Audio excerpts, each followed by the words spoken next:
Hola from Barcelona. Today gumagawa ng mahabang tinapay si Mr. para sa araw ng pag-ibig. Oo, love is in the air talaga tuwing April 23 dito sa Catalonia, Spain. Itong araw ng love, literature at roses. Bago ko ipakita sa inyo ang paggawa ng tinapay na ito at bago natin talakayin ang kakaibang tradisyon nila dito, ay sasayawan muna kayo ni Chef Jama. O, diba? Pampagana. Anyway, ang araw kung kailan marami nabubuntis dito ay April 23. Charot! Ito ang araw kung kailan mabentang-mabenta ang tinapay na ito. Tinatawag nila itong pa de San Jordi or St. George's bread. Tuwing mid to end of April nyo lang siya makikita na binibenta dito sa Catalonia. So, sobrang sarap nito. Tinanong ko rin si Mr. Bakit April lang? Feeling ko magiging suki ako kung ibibenta nila ito everyday. Madali lang daw siya gawin. Tiyaga at pasensya lang kailangan mo. Tatlong tipo ng masa ang kailangan natin gawin. Ang base ng bawat tinapay ay pareho lang. Flour, yeast, salt and pepper lang. Ay, salt and pepper.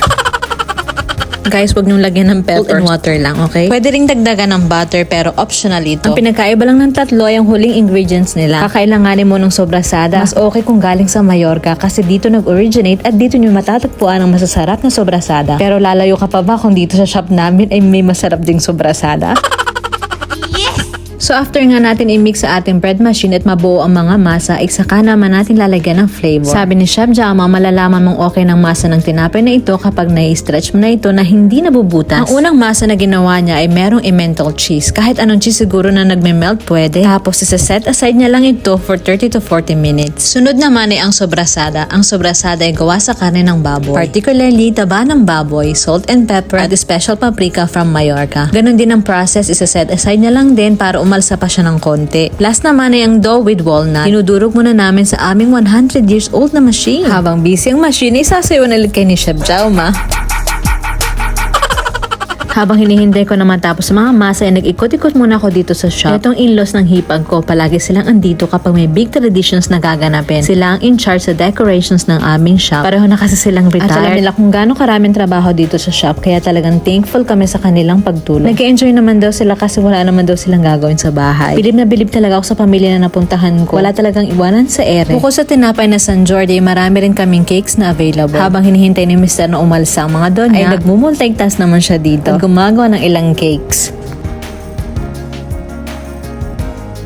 Pag-usapan naman natin ang gaganaping tradisyon si April 23. Ang araw na ito ay tinatawag nilang Dia de San Jordi or St. George's Day. It is one of the most cherished traditions in the region. Pwede nyo ito i-compare sa Valentine's Day. Sino naman si St. George or San Jordi in Catalan? Si San Jordi, isang Roman soldier who became a Christian martyr. According to the legend at libro ng anak ko, ay ganito ang kwento ni San Jordi. Sabi, there's a very bad dragon attack an entire village and devoured the people. Natakot ang lahat, so naisip nilang paraan ay pakainin ng dragon. Pero dahil choosy ang dragon nyo at ang gusto niyang kainin ay tao, nagparapol ang kastilyo. Lahat kasali na hari, prinsesa, walang lusot. Ang mabubunot na pangalan na ipapakain nila sa dragon sa araw na yon. Araw-araw kasi nagdedemand si dragon. Kung hindi, susunugin niya ang entire village. Sa kasamaang palad, inabunot ang pangalan ng prinsesa. Nalungkot ang lahat pero it's either them or the princess. So walang pumigil. Naglakbay si prinsesa patungo sa kuweba ng dragon. Kung kakainin na siya ng dragon, dumating si San Jordi or St. George para iligtas ang prinsesa. Nihagis niyang kanyang spear. At magandang tansya ni St. George kaya namatay yung dragon. Nagsibulan naman ang mga rosa sa lupa kung saan dumali ang dugo ng dragon. Kumuha ng isa si San Jordi at ibinigay niya ito sa prinsesa. Ang ending, hiwalay na sila. Charot.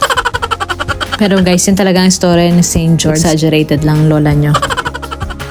Back to our bread. Ipina-flatten na ngayon ni Chef Jama ang mga dough. Mano-mano lang to. Sinusukat niya muna para magpantay-pantay kapag inilayer na niya. Kailangan niya kasi itong ihulma para lumabas ang Catalan flag. Ito ang bandera ng Catalonia. Sa next vlog ko na lang ikukwento sa inyong history ng bandera nila. Napaka-interesting din. Umakit naman ako dito sa table nang maipakita ko sa inyong view dito sa taas. Ang sarap kasi panoorin. Kitang-kita ditong laki ng masa. Wow!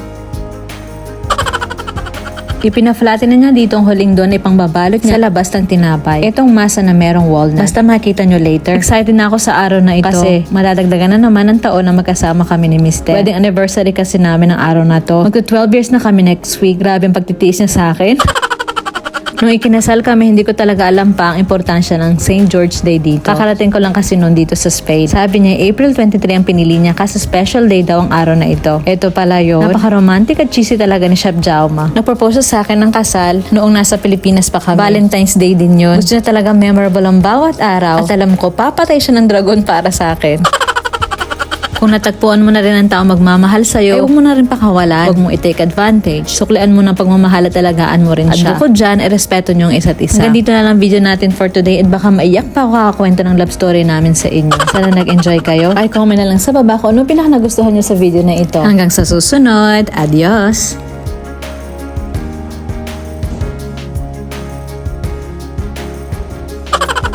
Ay, may pahabol pa si chef.